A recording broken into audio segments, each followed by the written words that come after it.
মোহাম্মদ কালাম মিয়া বুধবার রাতে পাহাড়ি ঢলের প্রবল স্রোতে পানি এসে আশ্রে পড়ে তার বাড়ির পেছনের খালে। সেই স্রোত প্রবল জোরে ধাক্কা লাগে তার দালানেও। তখনও বুঝতে পারেননি কতটা বিপদের সম্মুখে পড়তে যাচ্ছেন।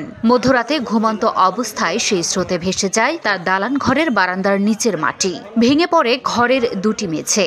শুক্রবার কান্না জড়িত কণ্ঠে সেই ভয়াল রাতের কথা জানান দুবাই প্রবাসী কালাম মিয়া।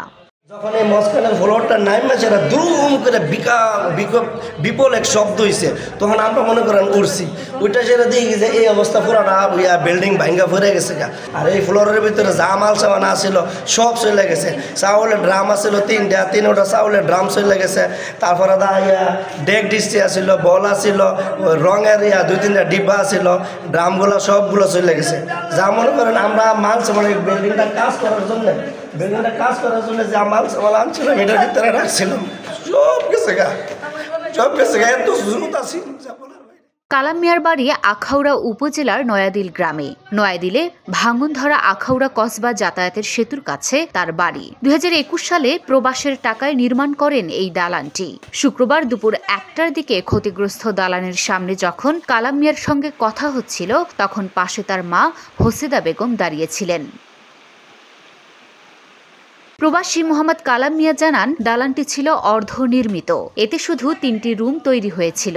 সেদিন রাতে পূর্ব দিকের একটি রুমে ঘুমাচ্ছিলেন কালাম মিয়া ও তার স্ত্রী লুৎফা আক্তার, আর পশ্চিম দিকের একটি রুমে মা হোসেদা বেগম ও তার ছোট ভাইয়ের স্ত্রী আখি আক্তার এবং 10 মাসের ছেলে সন্তান আব্দুল্লাহ ঘুমাচ্ছিলেন। সেদিন বৃষ্টি হচ্ছিল প্রচণ্ড, আর সঙ্গে পাহাড়ি ঢল। মধ্যরাতে স্রোতের শব্দ আতঙ্ক ধরিয়ে দিচ্ছিল। হঠাৎ মধ্যরাতে স্রোতের ঢেউয়ে সরে যায় দালানের মাঝখানের রুম ও বারান্দার অংশের নিচের মাটি। এতে মধ্যরাতে বিকট শব্দে ঘুম ভেঙে যায়। উঠে দেখেন ঘরের নিচ দিয়ে স্রোত বইছে। ঘরটির মেঝে ভেঙে বিলীন হয়ে গেছে। কষ্টে অর্জিত প্রবাসের টাকায় গড়া দালানের কিছু অংশ চোখের সামনেই নষ্ট হয়ে গেল।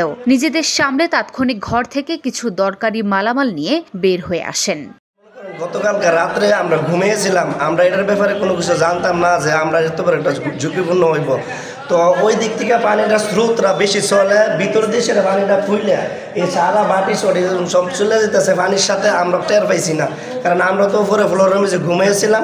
যখন এই মাঝখানের ফ্লোরটা নাইমা সেটা দুম করে বিপুল এক শব্দ হয়েছে, তখন আমরা মনে করেন উঠছি।